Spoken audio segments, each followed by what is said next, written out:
Thank you, Leonard, and it's an absolute privilege to be here. I was just thrilled to be invited, and it's lovely to be back in Adelaide. And I went to see my favourite museum today, the Museum of Economic Botany, which I think is an absolute joy in the gardens. So thank you very much for asking me. Are you getting... How are we doing? Is that better? Okay, fantastic. So, yes, I have changed the title of my talk, but what I really wanted to think about tonight is to think about heritage in terms of its social value, the difference that it makes to us as people, because we're used to thinking about architectural values and historical values, but what difference does heritage make for people? Because that, for me, is, I think, one of the biggest and most important arguments for doing what it is that we do in this funny old world of heritage. And I too want to start off by acknowledging the garden people, traditional owners of the land. But I've also put this picture up from a group of artists, the Matamili artists, because for me it reminds me that not only are we standing on the shoulders of giants in terms of how we conserve places, because people have been conserving Australia for thousands of years.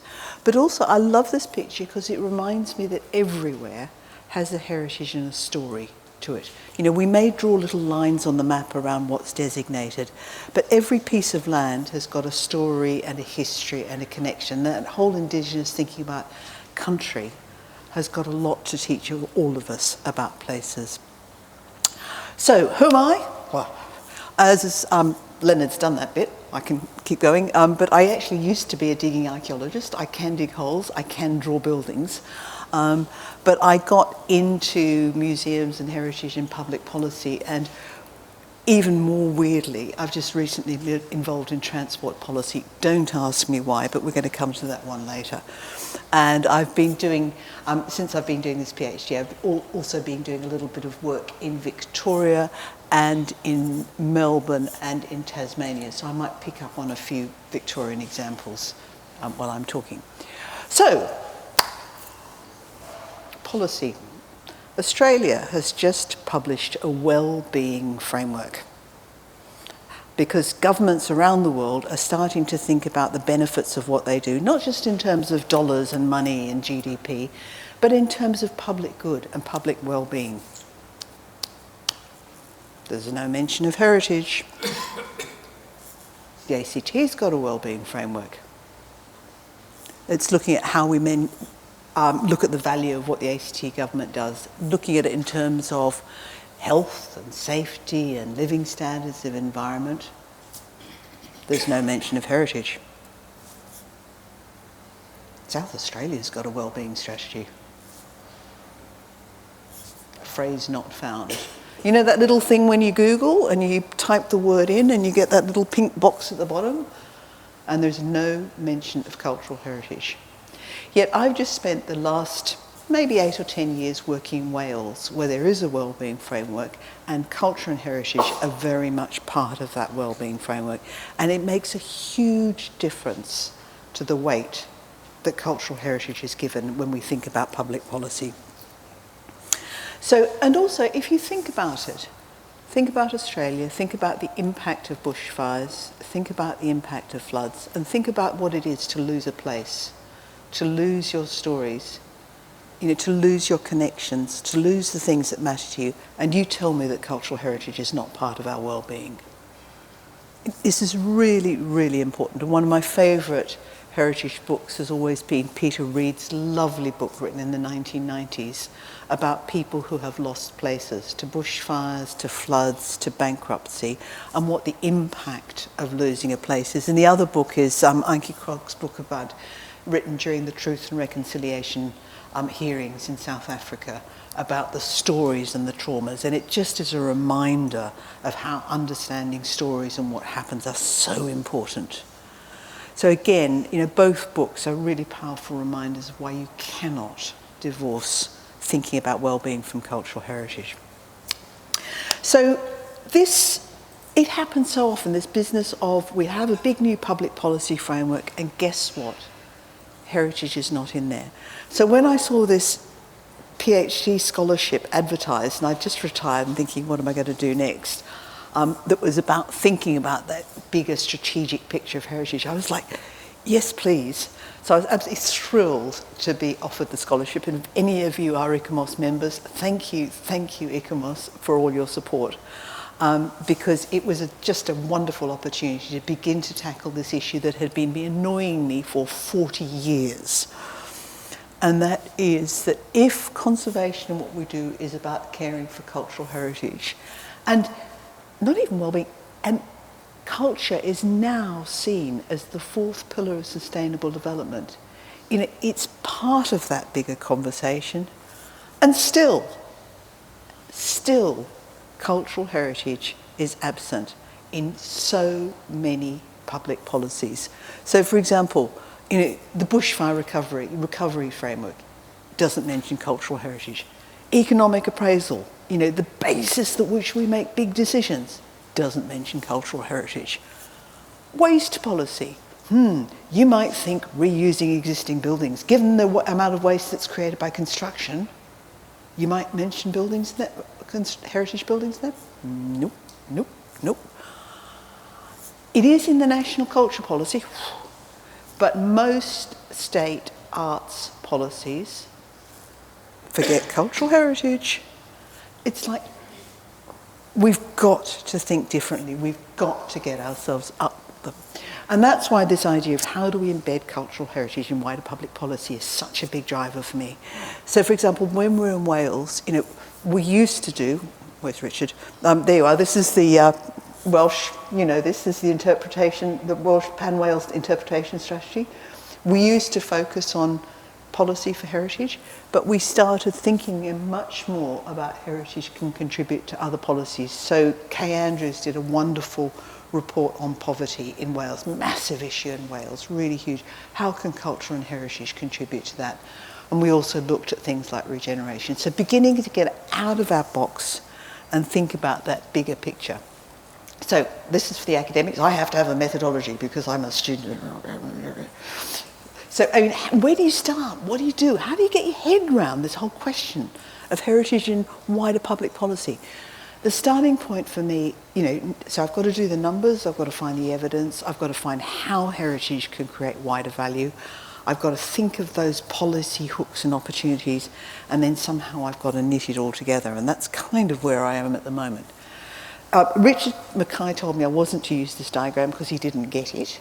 I love it, but we'll keep coming back to it. But essentially, cultural heritage, when we invest in cultural heritage, it's got an economic impact, it's got an environmental impact, and it's got a social impact.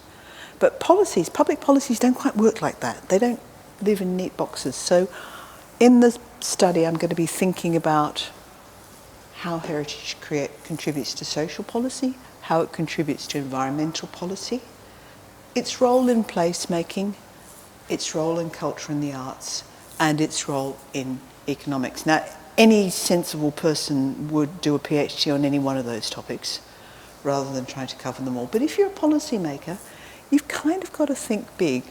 So what we're going to do tonight is, rather than fry your brain with all of those things, I just want to focus on this business of social. What is the social impact of heritage? What difference can it make when we're thinking about social policy? And if we're going to talk about heritage in social policy, the starting point is we really kind of need to rethink the way we talk about heritage. So we are so used to talking about heritage in terms of assets and places and buildings and sites. But actually, as I said yesterday, heritage is it isn't a verb, but it should be a verb. I don't know how you make a verb from it. But it's about something that we do. When we save places, where we campaign, where we get involved in places, where we go to public events. And this idea of putting people at the centre of heritage and helping, it is a people-centred thing. And since the 1990s, I used to work in something called the Heritage Lottery Fund in the UK. Completely rewired my brain. I came out of English heritage thinking about sites. And I went to join the lottery fund, and suddenly we're thinking about people. We're supporting people to do heritage activities. Doesn't matter whether it's protected or not, it was all about activities. And putting people at the forefront, people's stories, people's histories, people's connections was essentially what we did. Oh, this was, so for me, people are absolutely at the centre of heritage. Where there's things, this is a poster from the Canberra Heritage Festival. You know, heritage brings people together. You know, in terms of festivals, programs, activities. You know, yes, it is the things, and I'm sorry these slides are a bit Canberra-y. I would have done South Australia, but you know South Australia better than I do. You know, it's the things that we value, but it's also our stories. So, for example, I found a Welsh community in Canberra. It's like, what? And it connects us. I found a Swiss-German stonemason in Canberra who suddenly had all these traditional skills. So it's also those skills that are really important. I love those Canberra bus stops. So, you know, what is Canberra without its bus stops? It's that local character and distinctiveness. And it also connects us globally. So there's a big community from Delhi in India in Canberra, and one of the girls who's the architect for the Heritage Council was saying to me, I love this modern movement architecture.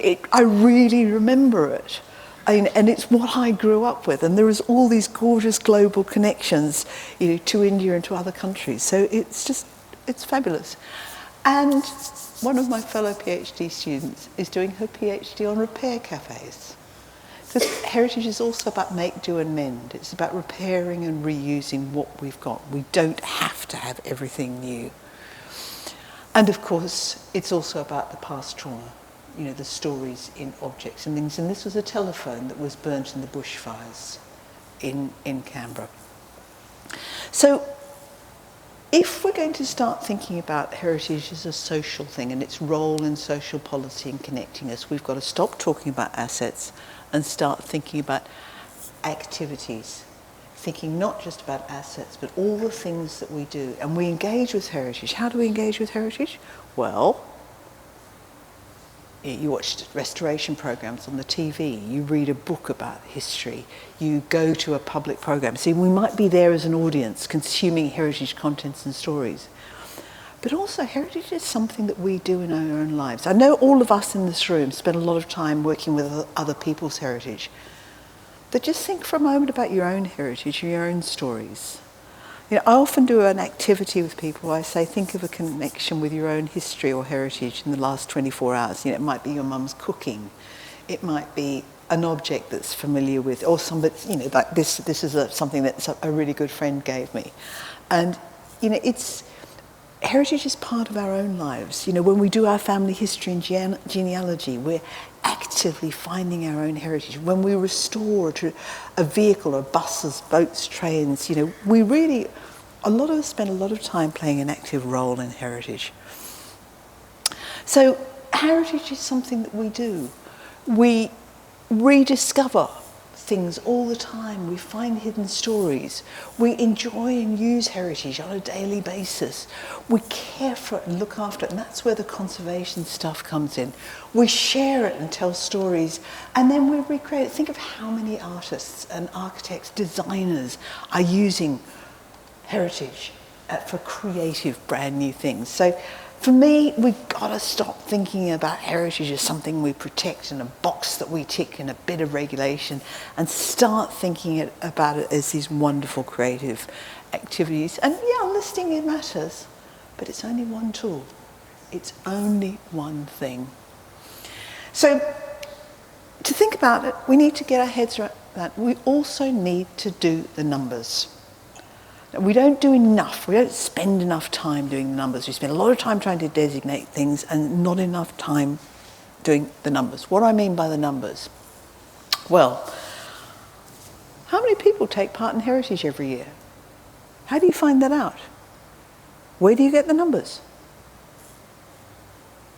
The answer is you can't, not in Australia. The ABS doesn't collect data on this sensibly. The State of the Historic Environment reports don't collect data. It is really difficult to find out how many people take part in heritage in Australia. So I've just done this project for Victoria Heritage Council, and they wanted a heritage stocktake. And I think what they thought they were going to do was get a list of assets. They didn't. They got a whole lot of data on all the evidence I could find for how many people actually take part in heritage activities. And if we can't do that, we can't talk about the value of what we do.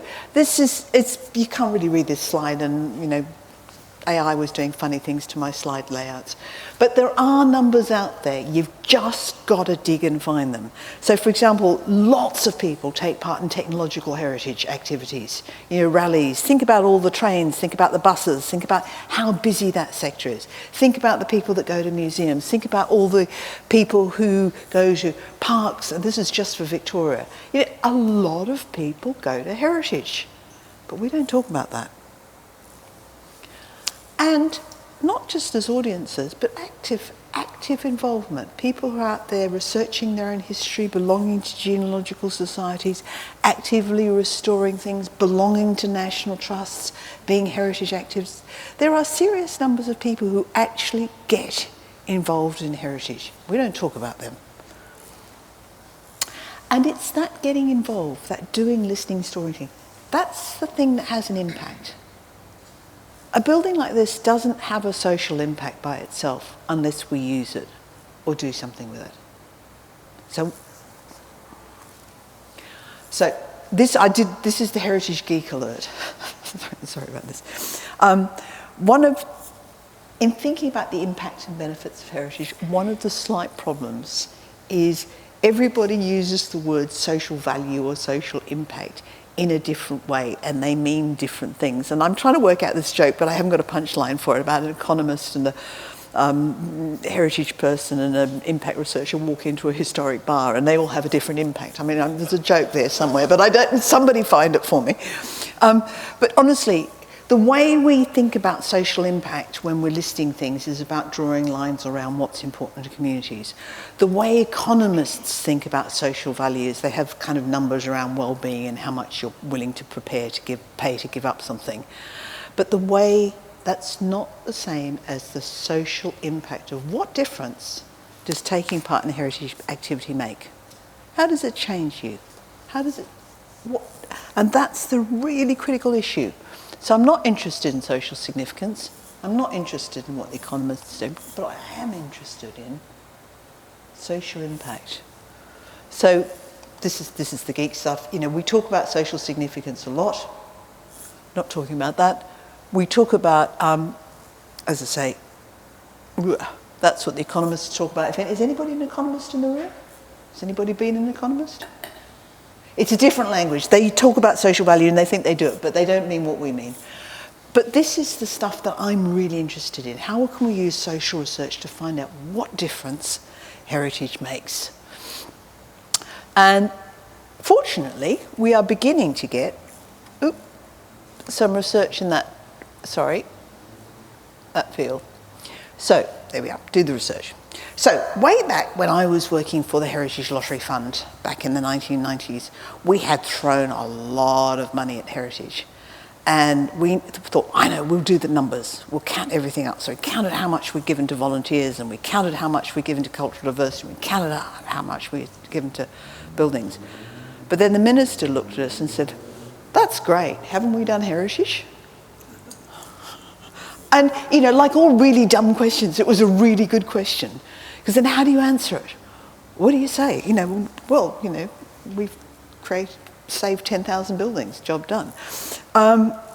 So we did a piece of work with some consultants to think about what difference we'd made, how that money had changed things, and how do you tell that story of what's happened. And we came up with what I call the public value model that I use quite a lot thinking about heritage, which is about how do we create value? How do we create good in what we do, how we do it, and why we do it? And I've used this a few times before. We create value when we look after things that people care about, when we designate things, but we also create value when there are social benefits that flow from that.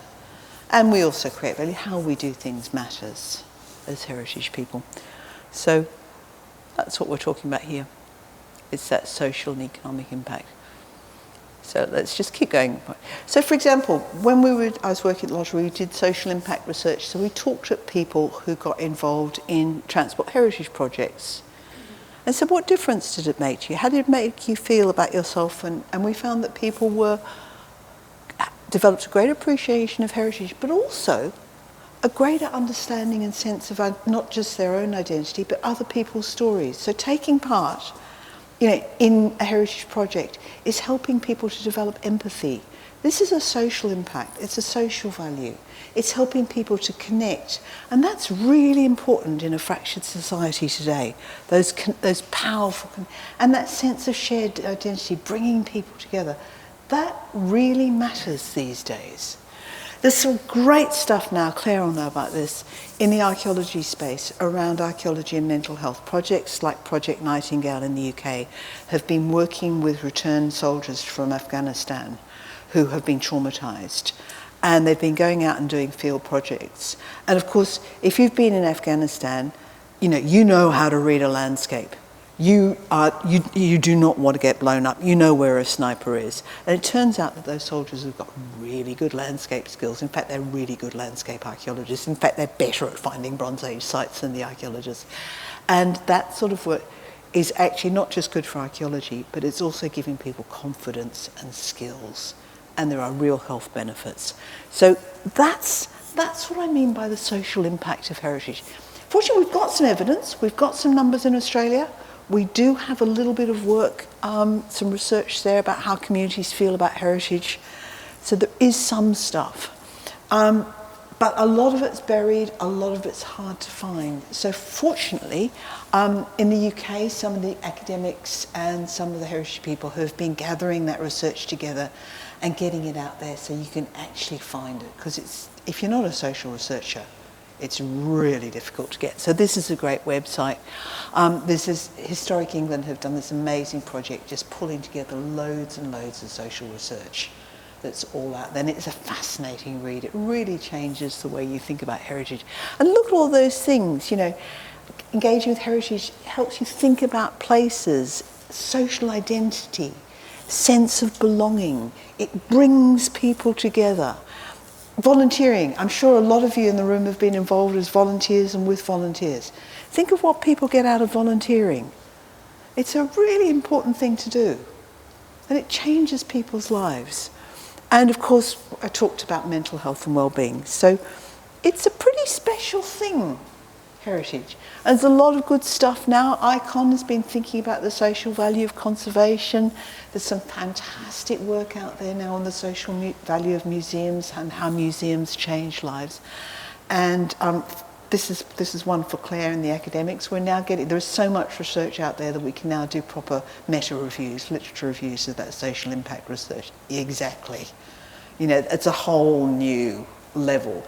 So suddenly, the social impact research in heritage is being actually proper research and beginning to... and this is just a great review. And a lot of it, things like, people going into aged care settings, young people doing object handling and connections and the role of heritage in things like dementia research, all that sort of thing. It's really powerful stuff. So I've been going on about the research, but once you know about that and think about and understand that research, you start to see heritage differently. You start to think of it as a really important social thing, not just a bit of architecture or a building. And once you've done that, you can begin to make those connections to wider public policy. I shouldn't have put this up, that's probably frying your brain, but I'm a policy geek. I love policy. And there's a thing called policy levers, which is the way government can do things. Basically, you can spend money, you can regulate, you can actually do things directly, or you can, I use the word narrative, but you can tell a story, like, when you do a policy or a report. So, for example, in the heritage space, maybe we have heritage grants, that's the fiscal stuff. Maybe we regulate when we regulate change to historic buildings and list things. When we do service delivery, that's how many buildings did you say you had, 18?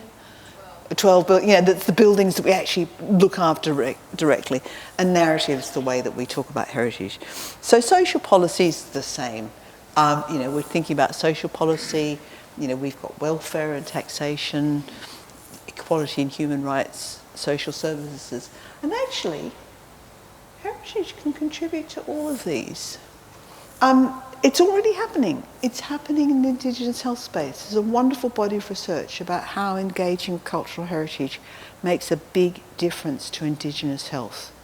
So guess what? They're all talking about cultural participation because they've realised that when you cut people off from your history and heritage and culture, you have a significant health impact. And there's a nice meta-review of evidence on that as well. It's great. We do social impact assessments across government. Did you know that you do them in South Australia? Do they mention heritage? No, they don't. But they could. And we could suddenly get all sorts of people thinking about heritage if we could get heritage into those social impact assessments. Policy tools, policy tools. You've got a public value framework. South Australia, did you know that? Anybody know that? No. Is heritage in there? No. I'm sounding like a stuck record, aren't I? But these are the sort of, once you've got that evidence at your fingertips and you know it, you can make those connections. Unfortunately, heritage people in the UK are beginning to make those connections, beginning to talk about how heritage can contribute to wellbeing. I love this diagram. It's, because it just shows you how heritage can actually be part and parcel of that bigger wellbeing story. So, this might, I don't know if this is going to work. Okay, here's one I did earlier.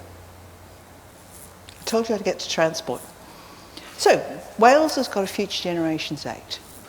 Look at one of the goals. Wales of a vibrant culture and a thriving Welsh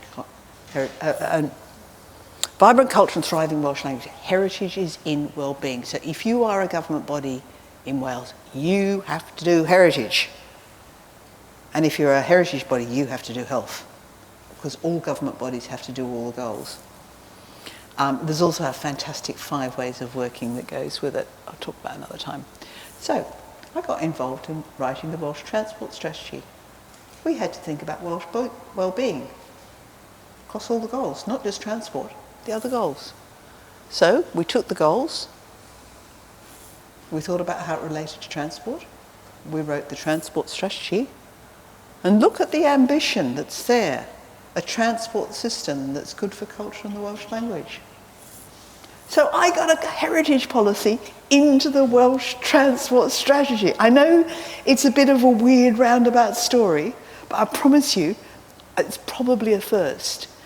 And if you think about how much people spend on transport, it's the heritage budget is like a blip on the side of one transport intervention. So if we can get transport spending their money on heritage, we are beginning to motor, says she, pun intended. So this is, it sounds weird, it sounds geeky, it sounds obscure, but actually there's a really big prize here, which is making the connection between what we do and something much bigger than all of us. So, and this is a thing on business cases. I've been writing the guidance on business cases in Wales, and guess what? We've got wellbeing appraisal in there. And guess what? You've got to think about heritage when you do a nice big transport project. So there we are. So that's why what I'm talking about matters. We've also got to start advocating. This comes from the ICON, which is the UK conservation website. We've got to start talking about how what we do is good because it's actually creating wider social benefits. It's connecting with people. We're not just talking about heritage in your own box, we're making those connections. So I guess for me, there are 4 big challenges in the heritage world. I've been focusing tonight on the social bit of what I'm thinking about because I think it's really interesting.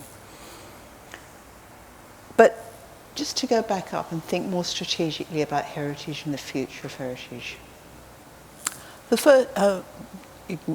first big challenge is I think one of the amazing things about coming back and working in Australia after 30 years of working in the UK is the power of Indigenous thinking and stories and connections. There is so much we can learn from Indigenous ways of thinking at landscape and culture and heritage. And they're ahead of us ahead of everybody else in so many ways in terms of things like health. So I think there's a lot to learn there. And I think an integrated approach to heritage is a really, really, really important one. Secondly, I think that well-being that I've been going on and on about all night is really important because it's the way governments are thinking. If we don't get up into that big strategic picture, we're never going to make that connection. Thirdly, we've got to stay in bed with economists. I spoke yesterday to the Heritage Council about economics, and we've been having a hard time from the economists since the 1980s, and people here who've been around for longer than me probably remember it from beforehand, and the Productivity Commission. But we've got to keep going on that one, and it's another talk to talk about some of those economic things. But we've got to play that economic game, and I'm currently quite interested in learning from natural capital about how we apply capital models to heritage. So we've got to stay in bed with economists, even despite that one. Let's not go there. And we've got to start yelling about climate change. So if you think about it, the greenest building is the building that already exists. One of the biggest arguments for what we're doing is the embodied energy in existing buildings. We can help address climate change. So there is some really big stories for us, that Indigenous connection, that well-being connection, talking about economics, talking about climate change. We've really got to think big. But there's a very good reason, and I've said this before, because I did some work at the Getty last year, looking at how different faiths around the world deal with their cultural heritage. I'd never really thought about this, and I'd always wanted to look at it. And what I discovered, this is a New South Wales Heritage Council thing from the early 2000s, talking to different faiths about conservation. And what I realised from that project is that every single faith, every single global faith around the world is effectively, I don't know how to put this into words, it's kind of a system of heritage preservation or conservation. There is tradition, there is liturgy, there are beliefs. We're handing on beliefs to future generations. There are ways of doing things.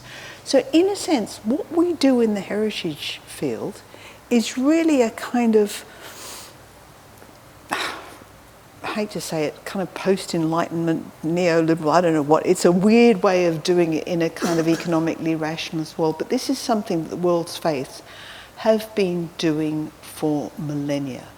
We are the new kids on the block. But this is something really, really powerful. It's really deep-seated. I looked at the literature from Islamic heritage people. I looked at how Buddhism thinks about cultural heritage.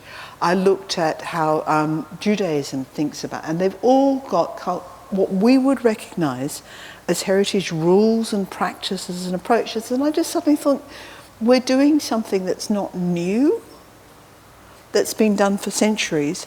Our problem, sorry about this diagram, but it's just one of my big things. My problem is that we're doing it in a world that's economically rationalist, where you've got to swap heritage for something else, rather than a world where heritage and culture and heritage and stories are the starting point for everything. And that's what makes it so difficult. So it's no wonder we struggle to protect things. No wonder we have fights about economics. No wonder we're on the naughty step. No wonder governments do everything they can to sort of put heritage over there. Because we're coming from a world where heritage is an optional extra and not something that we start from and that underpins everything that we do. So I don't think we can beat ourselves up for finding it difficult to do what we do. So for those of you out there, I'm doing a PhD. I showed you my methodology, but this I think is the kind of to-do list for all of us as heritage people. We spend a lot of time dancing on the head of the pin, picking what to protect and what not to protect. It's really hard, it's really difficult, it's always problematic. But we've got to think bigger. We've got to do those numbers. Those numbers matter. If you're talking to a minister, if you're making the case, we've got to know the numbers, and we haven't got them. And we've got to think differently. We've got to rethink the way we talk about heritage, thinking about it as activities. We've got to get that research. Academics need more research. And you're not helping. We've got to go beyond policy for heritage and think about, so next time there's a social impact strategy in South Australia, next time there's a public strategy, respond. Get in there. Feedback. Don't just look at heritage policies. Think about heritage in wider public policy. And remember our roots. That we, as heritage people, have got connections to thousands of millennia of global traditions who have got a lot to teach us. And I show this slide quite often when I talk, because it was one of the things behind my even doing this PhD. And that is, in the context of the tragedy of Juukan Gorge, I actually said very, very clearly, we need to think about getting Indigenous values into all public policy, not just heritage. And it works not just for Indigenous values and culture, but it works for all of our values and culture. Because if we don't, this is the hard question. What is the cost of not doing so?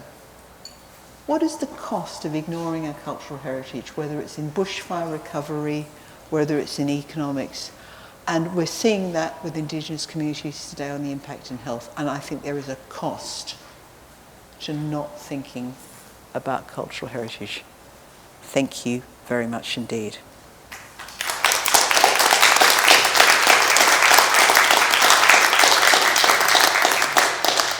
Thank you very much, Kate. I think that's given us a lot to think about, a lot to mull over, and a different way, in some respects, to think of heritage.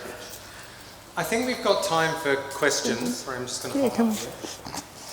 I think we've got time for questions, and I see Jacek is readying the technology. So if people do have questions, please come to the front, because we're recording this. And if we don't hear your questions, it's just going to sound weird when Kate's answering nothing. So please, ask a question. Sandy Wilkinson. Hi. There's a British publication called The Power of Place, which I'm familiar with that, but part of this, I'm interested in your thoughts about persuading politicians to see the value in heritage, even if it's not the heritage. They might not give a shit about the heritage, but they might care about some of the benefits of it. For example, the Power of Place UK publication brought out the fact that renovating existing buildings generates twice as much employment. So if out of $1 million spent, 3/4 of that is employing people, and 1/4 or 1/3 is materials, whereas knocking down building a new building, the ratio is the flip side of that. What comment have you got on that? Easy peasy. Okay, I did social tonight, economics another talk, but you're absolutely right, the economic numbers, and particularly Don Ripkemer's work, where he looks at the value of heritage Main Street preservation and how it creates more jobs than oil in Cleveland, and no, it's motor cars in Cleveland and oil in somewhere else. So you're absolutely right. I was involved in Power of Place. I wrote one of the working papers, so it was a fantastic piece of work. It was really interesting. It was done in 2000. We really rethought heritage. Guess what happened? Everything went backwards under the new change of government in about 2008. And so that's another, and I think that's happened in Australia as well. I think there was some really creative, interesting stuff in the 1990s happening, and I think there's been a little bit of a backward thing. So you're absolutely right, though. Your bigger point, which is that economic evidence, really matters. And we need to know it, we need to collect it, we need to have it, and we need to use it. And yes, heritage creates jobs, and it creates more jobs than new build. I've always said that politicians might not give a shit about heritage, but they do about employment. Exactly. Heritage gets you there. And you're completely right. And the point that you just made, which is use other people's language and know what they care about. If they care about jobs, we talk about jobs. If they care about social impact, we talk about social impact. If they care about the environment, we talk about environment. Because guess what? We can actually do all of it and do it very well. Thank you. Good point. Any other questions? Please. So, Claire Smith from Flinders. Kate, I really enjoyed that, and I loved the thing where you're talking about heritage driving economic, like as a driver, that diagram that was coming from below. So can I ask you to think through that a little bit more in terms of the recent results we've had on closing the gap, which are disastrous? Yes. And in terms of the ways in which Indigenous and Western ways of being, thinking and knowing can be barriers to growth. So, we might think, let's bring in some tourism because that's great for, heritage tourism, but for Indigenous people it might be, well, that's actually a sacred place, or that's close to a sacred place, or we're scared of tourists. So maybe I can see how that heritage there's a nice paper to be co-written for the conversation saying heritage is a driver of Indigenous economic growth, and I have published on that. But I'm just thinking that the thing that I hit are these kind of ways in which we think differently, and you think something will work and then it doesn't. And one of the things in the Wellbeing of Future Generations Act in Wales, which I think is really, really relevant here, is, which I skipped over because there's too much stuff, was the 5 ways of working. So the 5 ways of working recognise that addressing wellbeing is not just about ticking boxes and hitting targets, whether they're economic or whatever, but they're actually about how we work. And the first one is involving people in decisions that affect them. And the second one is integrating, thinking across policy areas. And in the work I've just been doing a little bit of work, obviously it hasn't come out yet, but with the City of Melbourne, thinking about their future heritage strategy. And ways of working come out really strongly from Indigenous thinking, to Diri, deep listening, thinking, how you work is just as important as what you do. So for me, I think the answer is in respecting ways of working and thinking about how we do things. So whether it's economic growth or anything else, it's about listening, involving people in decisions that affect them and not imposing solutions. That probably doesn't quite answer your question because it's a bigger one, but it's how you do things. And I also think that we have, in the wellbeing space, we've actually got a lot to learn from Indigenous people. So for example, Indigenous models of wellbeing are much more holistic. A lot of Western models of wellbeing are much more focused on something like health or social outcomes. So that South Australian policy is very much about health. It's not thinking about that connection to place and landscape and thinking more holistic. So I think we can learn, we can work differently, and we can respect different approaches. But yeah, it's an interesting space.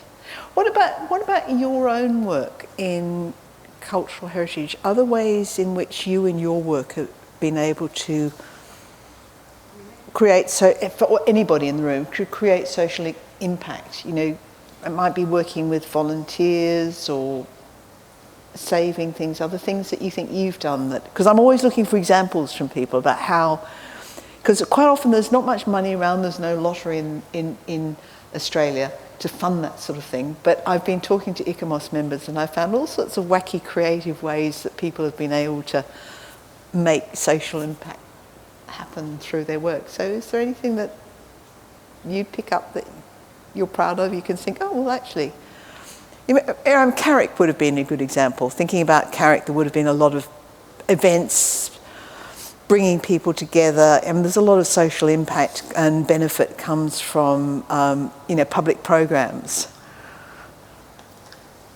To delete no, Kate. No pressure. So, Kate, something resonated when you popped up your thing about faith.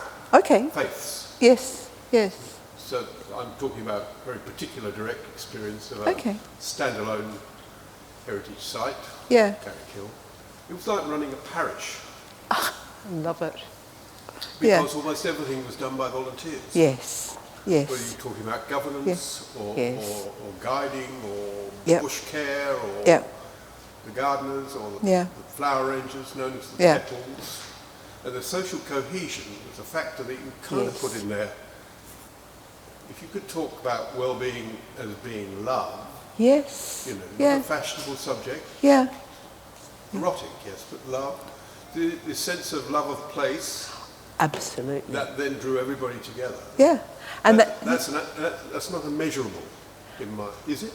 well, that's what social impact research can begin to capture some of that. And that's the sort of thing people are capturing. Well, it's a stat. I mean, we used to fill all those, you were talking about these measures, Yeah, you you've fill got- all the stuff in. Yeah, you get all the numbers. Listen to many people came to this business, but some of that research we were doing at the lottery, where you actually talk to people and say, what did you get out of it? And what people get out of taking part in heritage is, it's not learning about history. No. It's, I mean, when we were doing that rethinking about Historic Houses Trust and the branding, people say to us, no, people said, I come to the museum because I want a day out with my friends. So you can actually begin to, if you're clever enough and you've got the right researchers, that sort of love that you talked about, and it's a lovely phrase for it, because people do love places.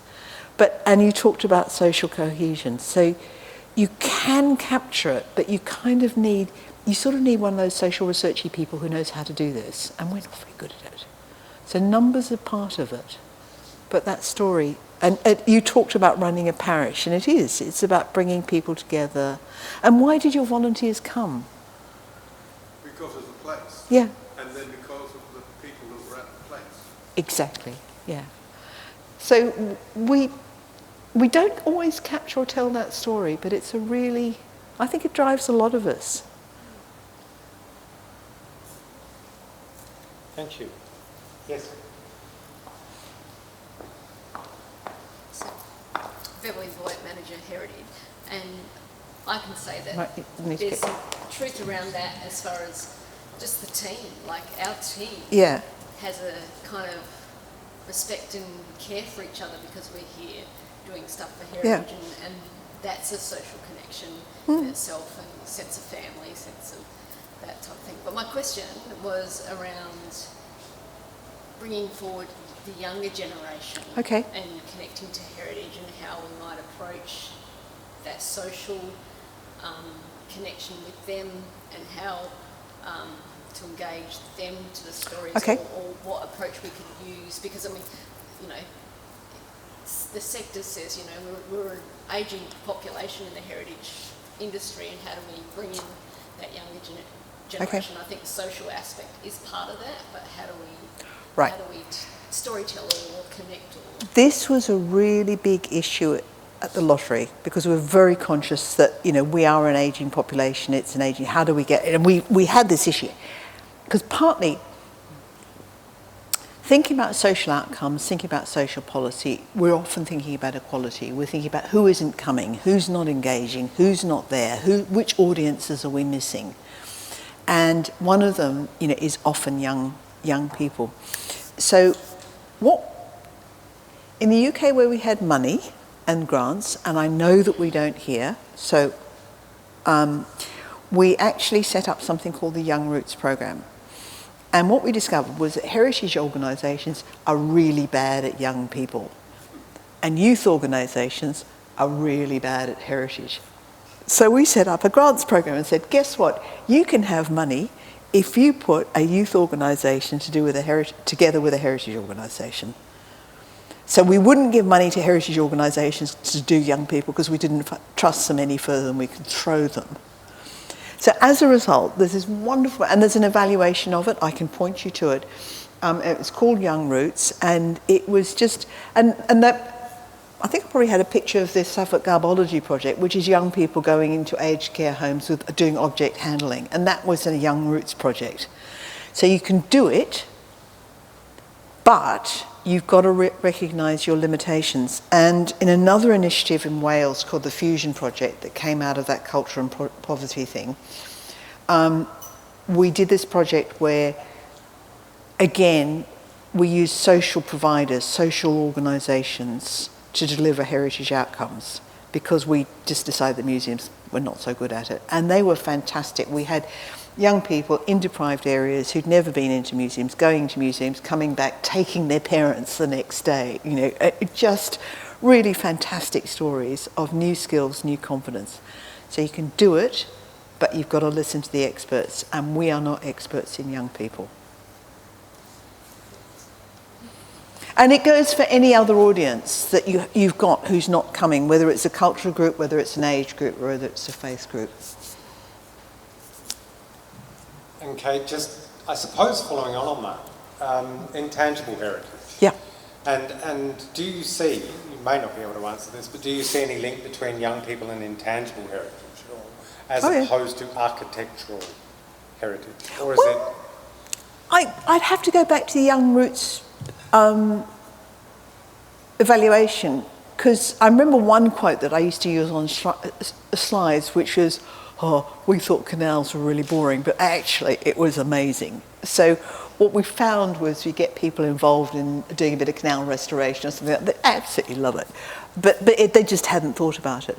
But you're right about intangible cultural heritage. One of the wonderful things about the Lottery Fund was we could fund intangible cultural heritage. So we had things like, we had one project, we put hunt saboteurs came together with hunters. I mean, it's just like, what? To talk about mutual stories and connections, or, we had Celtics and Rangers supporters. I mean, we were really open about different cultures and stories. So I'd have to look at the evaluation. I think you're probably right, but it doesn't mean that physical heritage is a total write-off for young people. It's just how you do it. A way to get them involved. Oh, yeah. Okay. The Crown and Anchor, or the Yes. Anchor, as my 18-year-old daughter. Hold on.